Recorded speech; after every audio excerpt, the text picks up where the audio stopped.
होती आणि 2 महिन्याची मुदत ई-केवायसी साठी सर्व लाडक्या बहिणींना देण्यात आलेली होती। पण त्यानंतर राज्याचे मुख्यमंत्री देवेंद्र फडणवीस साहेब, उपमुख्यमंत्री शिंदे साहेब आणि तत्कालीन उपमुख्यमंत्री अजितदादांच्या सूचनेनुसार ती मुदत 31 डिसेंबरपर्यंत वाढवण्यात आलेली होती।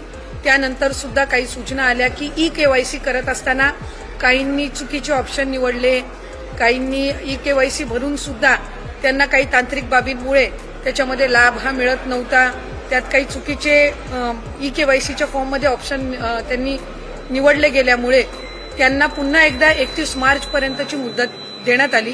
ती मुदत ही आता या महिन्याच्या कालावधीपर्यंत आम्ही वाढवत आहोत, म्हणजे 30 एप्रिलपर्यंत ती मुदत ही राज्याचे मुख्यमंत्री देवेंद्र फडणवीस साहेब, उपमुख्यमंत्री शिंदे साहेब आणि उपमुख्यमंत्री सुनेत्रा काकींच्या सूचनेनुसार ती वाढवण्यात येत आहे। त्यामुळे आपल्या माध्यमातून सर्व लाडक्या बहिणींना विनंती राहील की ही जी अंतिम संधी ही आपलं काही ई-केवायसी करत असताना जी काही चूक झालेली असेल त्या दुरुस्तीसाठी ही देण्यात आलेली आहे आणि 30 एप्रिलपर्यंत ही मुदत ही महायुतीच्या सरकारच्या वतीने आदरणीय मुख्यमंत्री फडणवीस साहेब, शिंदे साहेब आणि सुनेत्रा काकी यांच्या सूचनेनुसार ही आम्ही वाढवत आहोत।